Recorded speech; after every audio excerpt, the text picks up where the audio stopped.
On connaît tous The Truman Show, cette comédie culte de 1998. Mais si on allait plus loin que le simple divertissement, ce que peu de gens réalisent, c'est que ce film est en réalité une parabole hermétique, une sorte de carte initiatique pour l'éveil de la conscience. Alors aujourd'hui, on va décoder ça ensemble, on va soulever le voile sur cette œuvre qui, sous ses airs de film grand public, cache un véritable manuel de libération. C'est la question centrale, la question qui pique. Et si toute une vie, chaque souvenir, chaque émotion, n'était en fait qu'une gigantesque mise en scène. Le voyage de Truman, ce n'est pas juste son histoire, c'est un miroir qu'on nous tend, une invitation à se demander, nous aussi, quelle est la nature de notre propre monde. Pour comprendre comment Truman s'évade, il faut d'abord bien regarder sa prison. Et ce n'est pas une prison ordinaire, non, c'est une cage dorée, une prison symbolique, conçue dans les moindres détails pour que l'âme qui y est enfermée n'ait jamais l'idée d'en sortir.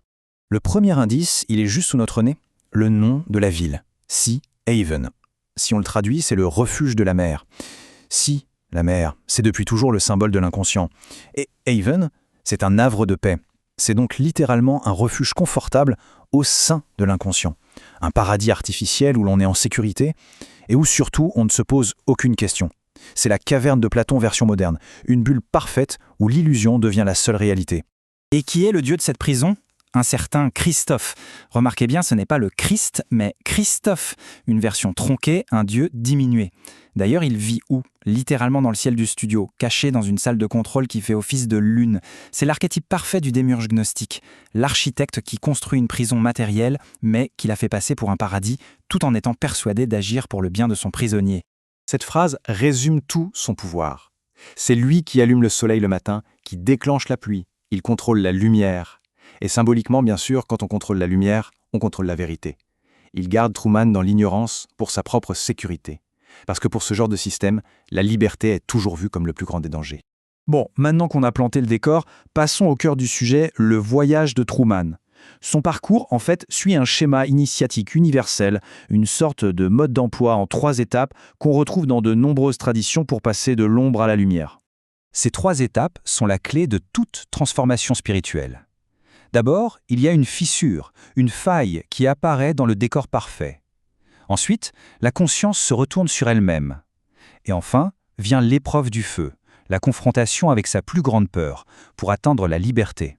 La première étape, la fissure, elle est déclenchée par une anomalie, un truc complètement improbable, un projecteur de studio qui tombe du ciel. Cet objet n'a rien à faire là. C'est le bug dans la matrice, le grain de sable dans la machine qui plante la première graine du doute dans l'esprit de Truman. Et le détail qui change tout, c'est que ce projecteur n'est pas anonyme. Il y a un nom écrit dessus, Sirius. Dans l'Égypte ancienne, Sirius était l'étoile la plus brillante, celle qui annonçait la renaissance de la vie. Symboliquement, c'est la lumière de la connaissance qui vient percer les ténèbres de l'ignorance. On a donc, littéralement, une étoile qui tombe du ciel pour réveiller un homme endormi. On arrive à la 2e étape, le retournement. Truman commence à se parler dans le miroir. Il cesse d'être l'objet passif observé par des millions de gens pour devenir le sujet qui s'observe lui-même, qui se teste, qui prend conscience de sa propre existence. Le vrai réveil ne commence jamais en regardant dehors, il commence toujours dans un reflet. La 3e et dernière étape, c'est la plus dure. Pour sortir, Truman doit affronter sa plus grande terreur, la mer. Une phobie programmée en lui par Christophe pour être sûr qu'il reste sur son île.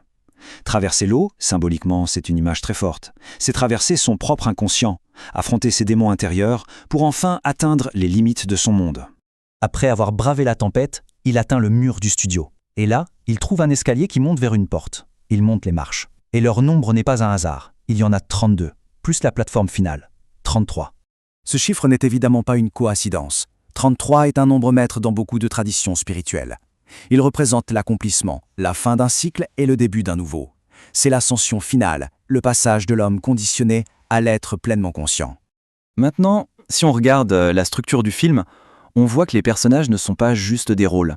Ils incarnent des archétypes fondamentaux qui forment une sorte de trinité, un peu comme dans les enseignements gnostiques. Cette dynamique est très parlante. On a Truman, l'homme véritable, qui est l'âme captive, l'étincelle divine piégée dans le monde matériel. Face à lui, sa femme, Meryl. Son nom rappelle la myrrhe, la résine pour embaumer les morts. Elle est l'illusion parfaite, belle, souriante, rassurante, mais totalement morte à l'intérieur, gardienne du sommeil de Truman. Et enfin, il y a Sylvia qui incarne Sophia, la sagesse. C'est elle qui vient de l'extérieur pour lui souffler la vérité.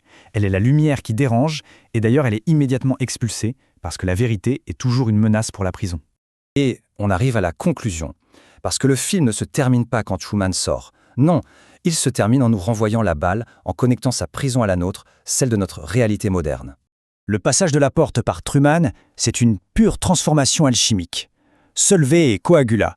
D'abord, il dissout son ancien monde, il laisse mourir son identité programmée. Ensuite, il se coagule, il renaît en un être conscient, prêt à faire face au vrai monde. La libération est avant tout un choix intérieur.